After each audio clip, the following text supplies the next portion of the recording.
Now we understand all the components of our PPE, so let us look at our IPC and PPE measures for all our different zones within the hospital.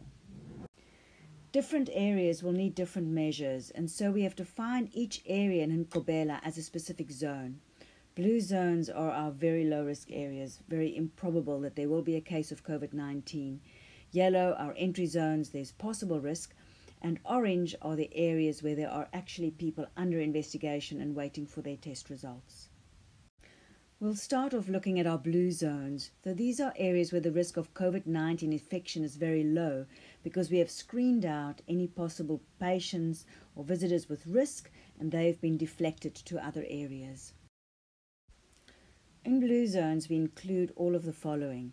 So all our routine wards and routine OPD rooms, our reception area and that whole CEO office block, the admin block where our quality assurance is sitting, data capturing, procurement, financial, etc., our kitchens and the laundry section, our maintenance offices, the OT hall, social service offices, the AD offices, the OM offices, radiology, physio, audiology and occupational health offices, the pharmacy rooms, and here I'm excluding the pharmacy waiting room, as well as the filing room, and I'm excluding that area in front of the filing room where patients are collecting their files.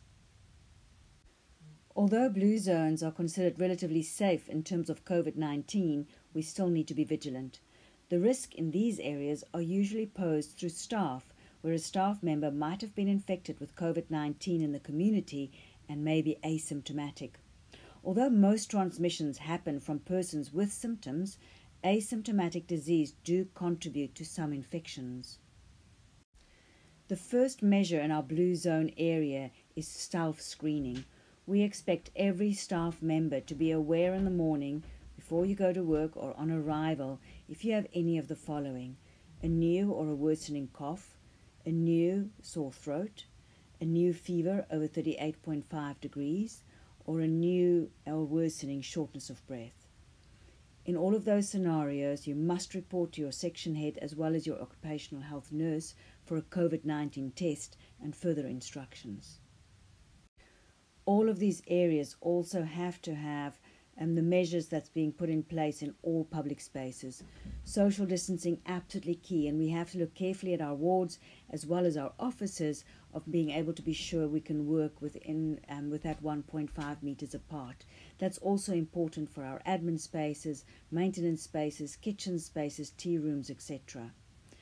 Very important is that all staff need to be wearing a mask, and that's even if they are in areas that there's no TB risk. So traditionally in our admin areas we've not needed to wear masks, but this is now changing as per the guidelines for the rest of the country.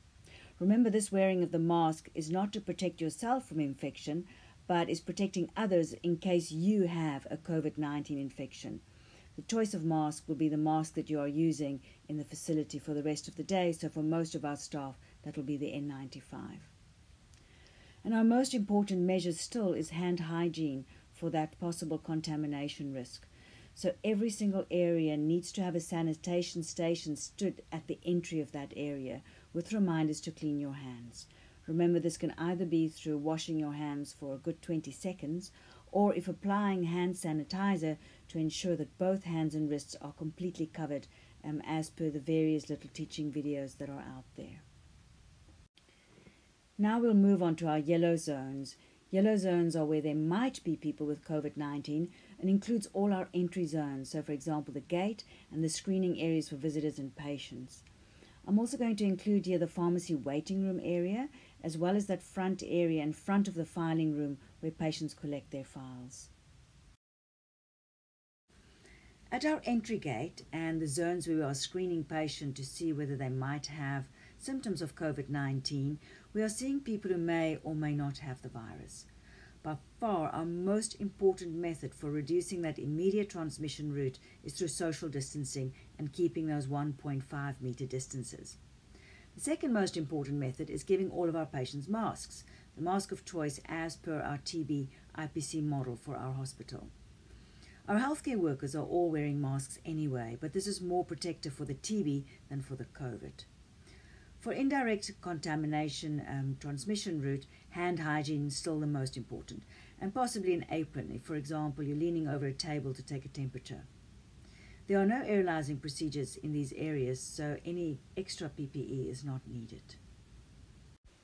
Our orange zones is those zones where people have screened positive for COVID symptoms, so that will be our chest clinic room at OPD and our quarantine wards where patients are awaiting results.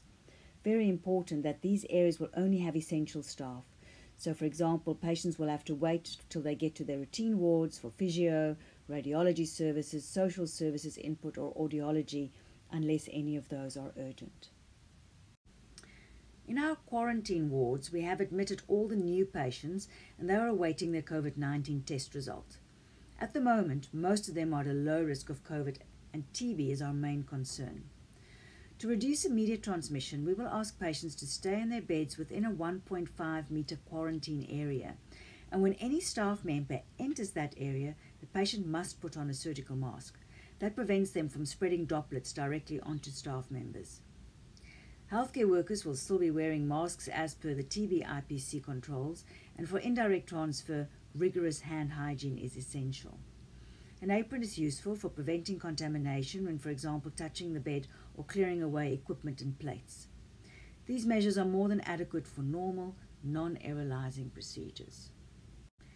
But we will occasionally have patients that require high-risk procedures and therefore high-risk equipment. These patients will be identified and they will include the following: patients where we are doing aerosol-inducing procedures such as induced sputums, testing for COVID-19 and intubation.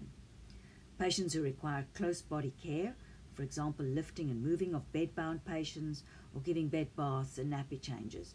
But also those patients that have COVID-19 symptoms and are not able to wear a surgical mask, for example in a patient that is very short of breath.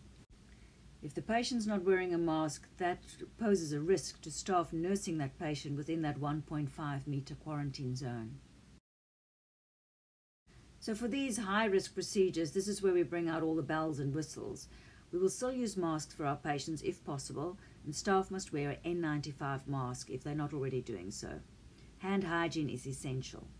An apron can be worn when cleaning in those areas, but with any of the aerolizing procedures, a visor or goggles, gloves and gowns will be needed to protect all the clothing of infected droplets, which could then be carried to the face. The last item is for staff members cleaning the quarantine areas. Regular cleaning is essential, preferably every 3 to 4 hours. If a cleaner is within that 1.5 meter quarantine area around the patient needs to be wearing a mask to prevent immediate transmission. Our cleaners will also still be wearing masks as per our TB IPC policy. The biggest risk to the cleaner is actually the contamination route, so rigorous hand hygiene, gloves and an apron is essential. Goggles can be worn if dealing with linen contaminated with fluids that could cause a spray when handled. Cleaners should never be in the ward when aerolizing procedures are being performed, and so additional PPE is not needed. Keep well and keep safe, and a huge thank you to the Nkqubela response team that has helped us get the hospital ready for this coming pandemic.